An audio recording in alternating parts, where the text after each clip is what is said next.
C'est incroyable que l'on ait réussi à associer des sons à de petits symboles. Joe Rogan a remis sur le devant de la scène une lettre vieille de plusieurs siècles, en interrogeant le public sur la lettre de Lentulus. Ce court document offre un portrait physique simple de Jésus et a inspiré de nombreuses peintures et gravures. Il s'agit d'un domaine appelé critique textuelle qui consiste à appliquer cette méthode à tous les documents anciens. La Bible, par exemple, constitue un champ d'études textuelles particulièrement riche car nous disposons de nombreux manuscrits. On constate souvent que des passages sont reproduits en ligne sans que l'on en connaisse la source. Nous retracerons l'histoire de cette lettre depuis les manuscrits médiévaux jusqu'aux premiers livres imprimés. Nous lirons le texte lui-même et nous exposerons les raisons pour lesquelles les chercheurs la rejettent comme témoignage oculaire. Mais si cette lettre a façonné l'image que le monde se faisait de Jésus, pourquoi les chercheurs doutent-ils aujourd'hui de sa véracité? Ses origines pourraient-elles cacher quelque chose de bien plus étrange que ce que l'on imaginait? D'où provient cette lettre? La lettre de Lentulus commença à apparaître dans les livres imprimés à l'époque, où l'Europe modifiait ses modes de diffusion des mots. Vers 1460, des imprimeurs florentins la placèrent à côté de textes humanistes, ce qui permit aux lecteurs collectionneurs de nouveaux ouvrages de la connaître. Une édition allemande ultérieure a inclus la lettre dans une Vie du Christ imprimée à Cologne en 1474. Une autre impression ancienne a placé le texte dans un volume allemand de Nuremberg en 1491. Ces premières impressions ont permis à la lettre de passer de quelques manuscrits épars à des livres que de nombreux lecteurs pouvaient posséder. Une légende liée à la lettre raconte qu'un membre de la famille Colonna, nommé Giacomo, en aurait trouvé une copie à Constantinople et l'aurait envoyé à Rome en 1421. Ce récit figurant dans un manuscrit d'Iéna a contribué à convaincre les lecteurs ultérieurs de l'ancienneté et de l'importance du texte. Au fil du temps, la lettre passa entre les mains de lecteurs grecs et latins, avant de parvenir en Europe occidentale sous la forme d'un court texte de dévotion. Les traducteurs et les copistes ont adapté les mots et les petites expressions aux styles locaux. Il en a résulté non pas une version unique et immuable, mais un ensemble de textes apparentés interprétés par différents lecteurs. À la fin du 15e et au 16e siècle, la lettre figurait dans de nombreux recueils de prières imprimés. Les imprimeurs et les libraires constatèrent que les lecteurs recherchaient des portraits clairs et concis des figures saintes. Le texte de Lentulus répondait à cette demande, car il offrait une description physique simple et un ton adapté aux livres de prière et aux petits ouvrages illustrés. Des collectionneurs et des érudits en Allemagne, en France et en Italie en conservèrent des exemplaires dans leur bibliothèque privée. Au fil du temps, les lecteurs ont remarqué des différences entre les versions et les ont consignées dans les fichiers et catalogues des bibliothèques. Ernst von Dobschütz a ensuite étudié les exemplaires conservés et a dénombré plus de 75 variantes en Allemagne, en France et en Italie. Ces travaux ont montré que les copistes modifiaient de petits détails tels que la couleur des cheveux et la forme de la barbe. Au 18e siècle, un bibliothécaire de Iéna nommé Christopher Milius rapporta qu'un exemplaire aujourd'hui perdu aurait été écrit en lettres d'or sur du papier rouge, bien que les érudits ultérieurs aient accueilli cette affirmation avec scepticisme. L'avènement de l'imprimerie permit aux libraires de Florence-Cologne et Nuremberg de diffuser la lettre bien au-delà de leur lectorat local jusqu'à des marchés et des lecteurs lointains. La première édition anglaise largement diffusée, portant le nom de Publius Lentulus, fut imprimée à Londres en 1680. Cette version anglaise a rendu la lettre familière aux lecteurs de Grande-Bretagne et de ses colonies. Prédicateurs et auteurs de textes religieux citaient parfois des passages de la lettre comme s'il s'agissait d'un témoignage oculaire, plutôt que d'un texte dévotionnel postérieur. La citation de la lettre dans les sermons et les guides spirituels privés a permis à l'image qu'elle décrivait d'atteindre des personnes ayant peu accès aux manuscrits anciens. La structure des manuscrits suggère une évolution progressive plutôt qu'un document original unique. Des copies apparaissent dans des recueils florentins, des livres de dévotion allemands et des collections latines. Les traducteurs ont ensuite transposé le texte du grec au latin, puis dans les langues modernes. Lorsque les imprimeurs ont composé la lettre, elle a touché un public plus large, et les artistes et mécènes y ont trouvé un modèle simple à reproduire. L'évolution du texte, selon les lieux, témoigne de la manière dont les scribes et les imprimeurs l'ont adapté aux lecteurs locaux. L'histoire de cette lettre illustre comment un texte court peut voyager et se transformer au fil des siècles, de l'imprimerie florentine à celle de Londres. La lettre de Lentulus passa entre les mains de ceux qui la copièrent, la traduisirent et la remanièrent. Ce parcours papier retrace la culture du livre en Europe, où collectionneurs, imprimeurs et lecteurs firent circuler les mots le long des routes commerciales et des rayonnages des bibliothèques. Ces circulations permirent au texte de Lentulus de se diffuser largement et donnèrent naissance aux variantes que les érudits allaient étudier et recenser. Mais après des siècles de récits de déformation et de dévotion, une question demeure que révélait réellement cette mystérieuse lettre sur Jésus lui-même. Que dit réellement la lettre? Que dit la lettre de Lentulus au sujet de l'homme appelé Jésus? Ce bref récit commence par souligner que beaucoup le considèrent comme un prophète, tandis que d'autres le nomment le Fils de Dieu. Il est dit qu'il guérissait les malades et que les foules le suivaient. Après ces affirmations, l'auteur dresse un portrait physique précis. La taille est la première caractéristique qu'il mentionne. Il décrit l'homme comme étant de taille moyenne, c'est-à-dire ni très grand ni très petit. Le récit s'attarde ensuite sur la tête et les cheveux. Les cheveux sont décrits comme noisettes ou brun roux. Ils tombent droit jusqu'aux oreilles, puis deviennent ondulés et bouclés en dessous. Ils arrivent aux épaules et sont séparés au milieu. Plusieurs versions précisent que les cheveux ont un léger brillant qui attire le regard. Les sourcils sont lisses et le visage ne présente aucune ride ni marque profonde. Le teint est chaud et sans défaut. Le nez et la bouche sont décrits comme bien formés. La barbe est fournie et de la même couleur que les cheveux. Certaines descriptions indiquent qu'elle est fendue au niveau du menton, tandis que d'autres la qualifient simplement de fournie et soignée. Les yeux sont décrits comme gris ou bleus et brillants. Une phrase récurrente dans plusieurs manuscrits indique que ce regard pouvait inspirer à la fois respect et crainte. La description porte également sur les mains et la posture. Les mains et les bras sont bien dessinés et fonctionnels. La posture est droite. Les mouvements et les gestes expriment à la fois fermeté et douceur. Sa voix était décrite comme modeste et claire. L'homme riait rarement, précise le texte, mais il pouvait exprimer des sentiments profonds et il lui arrivait de pleurer. De brèves remarques morales figurent dans de nombreuses versions.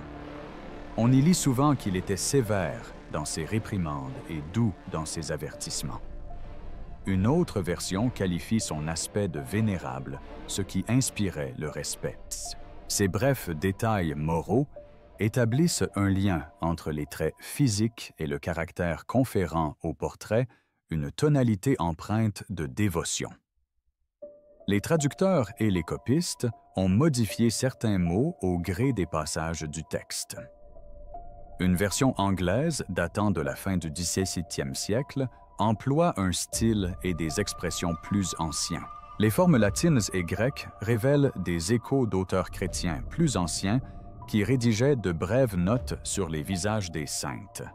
Des auteurs tels que Nicéphore et Jean Damascène ont consigné de courtes remarques physiques qui rappellent certains passages de la description de Lentulus. Cette similitude suggère que la lettre s'est inspirée du langage dévotionnel existant lors de sa copie. Les scribes et les imprimeurs adaptaient détails aux goûts locaux. Certains manuscrits adoucissent la couleur des cheveux en brun, tandis que d'autres conservent le noisette. Certaines copies décrivent les yeux comme brillants sans préciser leur couleur. Les imprimeurs florentins privilégiaient sans doute un langage plus doux, tandis que les presses allemandes optaient pour des termes plus directs.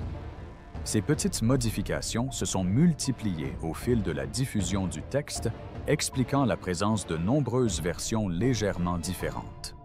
La lettre ne relate pas de longs récits ni d'événements nouveaux. Il propose une image fixe plutôt qu'une biographie. Ce portrait concis rendait le texte utile aux artistes et aux imprimeurs qui avaient besoin d'un visage précis à représenter dans des illustrations et de petits livrets de dévotion. Les artistes pouvaient ainsi s'inspirer de cette brève liste de caractéristiques pour créer un visage correspondant aux attentes des lecteurs. Dans les exemplaires conservés un noyau de caractéristiques distinctes, demeure taille moyenne, cheveux mi-longs avec raies au milieu barbe fournie, yeux vifs, posture calme et voix posée. Quelques détails varient, mais l'image principale reste la même en grec, en latin et plus tard en anglais. Il en résulte un portrait court et reproductible, aisément transposable du texte à l'image qui a contribué à façonner de nombreuses représentations ultérieures de Jésus dans l'art et l'imprimerie. De nombreux exemplaires imprimés comportaient une gravure sur bois ou une estampe en regard du texte. Les imprimeurs utilisaient des images correspondant à la brève description. Plus tard, des prédicateurs anglais et des auteurs de textes religieux lisaient parfois des passages à haute voix lors de sermons ou de prières familiales. Cet usage oral contribua à populariser la description au-delà des lecteurs de livres. Au fil du temps, ce court portrait se retrouva dans des peintures des statues et des estampes, où des graveurs sur bois, s'inspirant des mots, donnèrent à la lettre une forme visuelle en accord avec son sens. Mais si cette lettre a façonné la manière dont des millions de personnes se sont représentées le visage de Jésus, que se passerait-il si l'image même à laquelle nous avons fait confiance pendant des siècles était née d'un mensonge? Pourquoi les chercheurs affirment-ils que cette lettre est un faux? Pourquoi les historiens la rejettent-ils comme un authentique rapport romain? La réponse repose sur plusieurs éléments probants. Parmi ceux-ci figurent l'absence du fonctionnaire en question dans les archives romaines, le ton et la langue du texte, l'histoire du manuscrit et de l'impression des similitudes avec d'autres écrits de l'Église, le manque de références anciennes et des traces de copies et de modifications ultérieures. Premièrement, le nom et la fonction mentionnée dans la lettre ne correspondent pas à ce que nous savons de la domination romaine en Judée. Les listes officielles, les inscriptions et les documents historiques recensent les hommes qui ont gouverné la province au début du Ier siècle. On y trouve des noms tels que Coponius Marcus Ambivallus, Annius Rufus Valerius Gratus et Ponce Pilate. Le nom de famille Lentulus appartient à une famille romaine connue, les Cornelii Lentuli. Or, les historiens n'ont trouvé aucune preuve fiable que Publius Lentulus ait été gouverneur ou procurateur de Judée.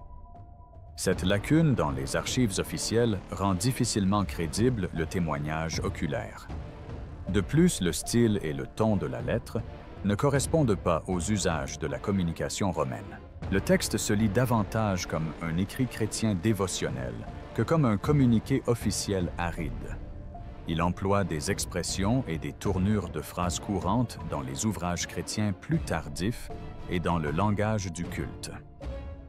Des termes tels que « fils de Dieu » et « prophète » y apparaissent dans un sens qui relève davantage du langage de la foi que du compte-rendu d'information.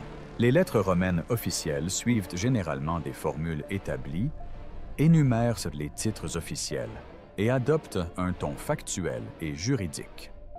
Les commentaires moraux et les descriptions chaleureuses du texte de Lentulus relèvent davantage d'un style dévotionnel que d'une forme administrative. Enfin, le manuscrit et les documents imprimés indiquent une origine plus tardive et une évolution constante au fil du temps. La lettre nous est parvenue principalement sous forme de manuscrits médiévaux et de recueils imprimés à partir du 15e siècle. Les chercheurs qui ont examiné ces copies ont relevé de nombreuses variantes. Ernst von Dobschütz a répertorié des dizaines de versions et a démontré comment les copistes et les premiers imprimeurs modifiaient des détails mineurs. Par exemple, une modification de la couleur des cheveux ou l'ajout d'une courte phrase descriptive. La présence de nombreuses copies tardives différentes correspond à l'évolution et à la diffusion des textes dévotionnels au Moyen Âge et au début de l'époque moderne, et non à la manière dont un unique rapport officiel ancien aurait pu subsister. Quatrièmement, certains passages reprennent des descriptions déjà connues dans des écrits chrétiens orientaux. Des auteurs comme Nicéphore et Jean Damascène ont inclus dans leurs œuvres de brèves remarques sur l'apparition de figures saintes. Le texte de Lentulus partage le même ton et certaines expressions avec cette tradition dévotionnelle orientale. Ce point commun laisse supposer que les éditeurs ou copistes se sont inspirés d'images et de formules ecclésiastiques existantes pour adapter la lettre aux lecteurs grecs et latins. Ces empreintes témoignent d'une transmission au sein de la culture ecclésiastique plutôt que d'une source romaine indépendante. Cinquièmement, les premiers historiens et auteurs de l'Église ne conservent aucune trace directe d'un témoignage oculaire romain tel que la lettre de Lentulus. Si un fonctionnaire romain nommé avait transmis un récit officiel décrivant Jésus en détail, les premiers historiens et théologiens l'auraient vraisemblablement connu et cité. Le silence des sources anciennes constitue donc un point négatif important. Les chercheurs tiennent compte de cette absence lorsqu'ils évaluent la thèse d'une origine au 1er siècle. Enfin, les méthodes de copie et d'utilisation de la lettre révèlent des signes évidents de remaniement éditorial à des fins dévotionnelles. De nombreuses versions qui nous sont parvenues ajoutent de courts versets moraux qui établissent un lien entre les caractéristiques physiques et le caractère. Les imprimeurs de Florence-Cologne et Nuremberg ont adapté le texte et la mise en page à leurs lecteurs. Au XVIIe siècle, les traducteurs anglais ont traduit les phrases dans un style anglais ancien afin que le texte paraisse familier à leur public. Ces modifications montrent que la lettre avait une fonction religieuse et qu'elle était influencée par les goûts locaux et la demande du marché. Des érudits des 19e et 20e siècles se sont réunis pour débattre de son origine. Friedrich Münter a proposé une hypothèse plus ancienne, mais cette thèse n'a pas rencontré un large consensus. Des chercheurs ultérieurs comme Cora et Lutz ont analysé des collections imprimées et ont soutenu que la forme de la lettre correspond à un ouvrage de dévotion médiévale. Les ouvrages de référence ont longtemps considéré la lettre de Lentulus comme apocryphe. C'est pourquoi les bibliothèques, les musées et les historiens la classent aujourd'hui comme une composition de dévotion postérieure importante pour l'étude de l'art et de la piété, mais non comme un témoignage oculaire du 1er siècle. Mais si les érudits l'ont rejeté comme une fiction, pourquoi son image a-t-elle continué à façonner la façon dont des millions de personnes imaginaient le Christ pendant des siècles? Pourquoi était-ce important à l'époque? Et pourquoi en parle-t-on encore aujourd'hui? La lettre de Lentulus était importante, car elle offrait une représentation claire et identifiable à une époque où les livres et les images touchaient un large public. Les imprimeurs intégraient cette brève description dans de petits livres de dévotion et des recueils d'images. Des gravures sur bois et sur cuivre accompagnaient souvent le texte imprimé, permettant ainsi au lecteur de voir une image correspondante. Cette association a permis à un type de portrait unique de se répandre rapidement à travers les villes et les régions. Les artistes d'Europe du Nord utilisaient la lettre comme modèle simple. Des peintres tels que Dirk Bouts travaillait dans un contexte culturel où les clients demandaient des visages familiers. Bouts et d'autres peintres des Pays-Bas suivaient un modèle bien défini, cheveux mi-longs, avec raies au milieu barbe courte et fournie et expression sereine. Des ateliers formaient les apprentis à reproduire les motifs appréciés des commanditaires. Un visage standardisé permettait aux ateliers de produire facilement des autels, des panneaux et de petits portraits privés sans risque de variation importante.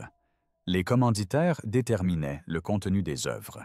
Les conseils municipaux, les corporations et les donateurs privés commandaient des images pour les églises et les maisons. On demandait souvent un visage que l'Assemblée puisse reconnaître. La description de Lentulus offrait une recette concise qui satisfaisait artistes et acheteurs. Imprimeurs et libraires utilisaient ce texte pour vendre des exemplaires. À Florence, Cologne et Nuremberg, des imprimeurs ont inclus la lettre dans de petits ensembles de plaques dévotionnelles qui circulaient par les routes commerciales vers des villes lointaines. Les conservateurs de musées et les historiens du livre retrouvent des traces de cette diffusion dans les collections. De nombreuses bibliothèques conservent des éditions imprimées agrémentées d'une petite image en marge du texte. Lorsque les conservateurs rédigent les notices de catalogue, ils montrent comment les descriptions imprimées ont contribué à fixer un type de portrait dans la culture visuelle. Ce lien se manifeste dans plusieurs collections muséales où une estampe ou un petit panneau reprend les mêmes traits du visage que ceux énumérés dans la lettre. Le texte a également circulé entre l'Orient et l'Occident.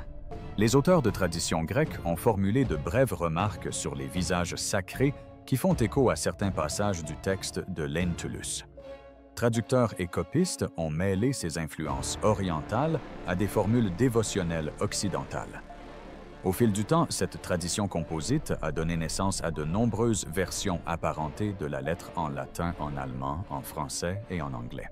Chaque variante linguistique comportait de légères adaptations locales, pensées pour correspondre au goût des lecteurs de la région.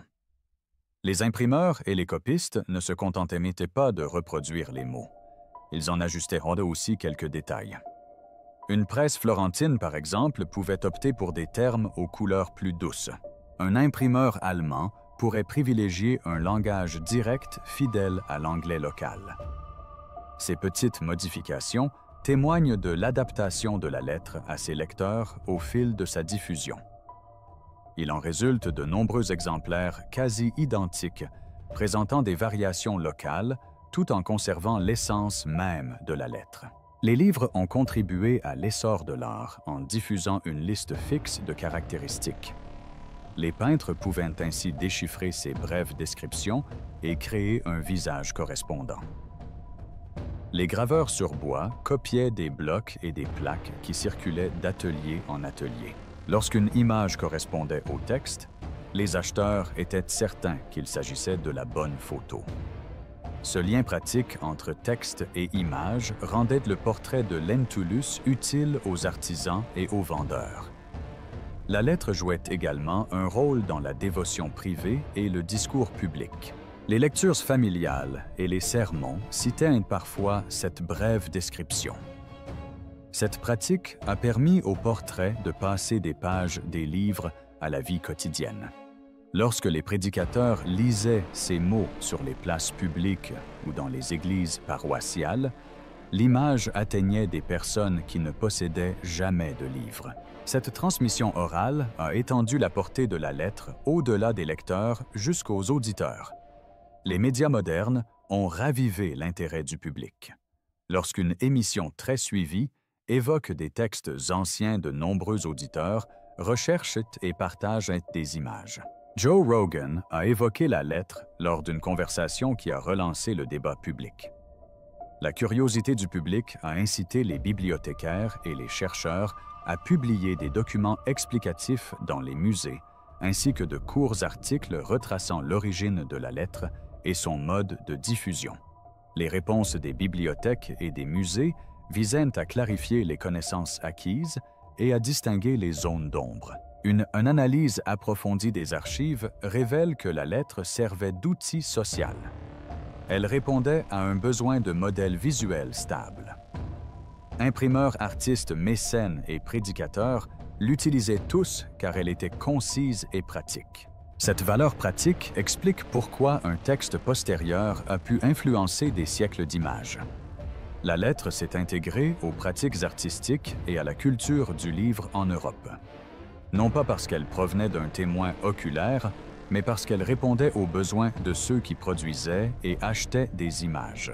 Aujourd'hui, cette lettre suscite toujours l'intérêt car elle illustre la transition des mots vers les images et la manière dont la culture imprimée reflète les habitudes visuelles. Les chercheurs étudient les différentes versions et retracent les modifications apportées par les imprimeries locales à certains mots.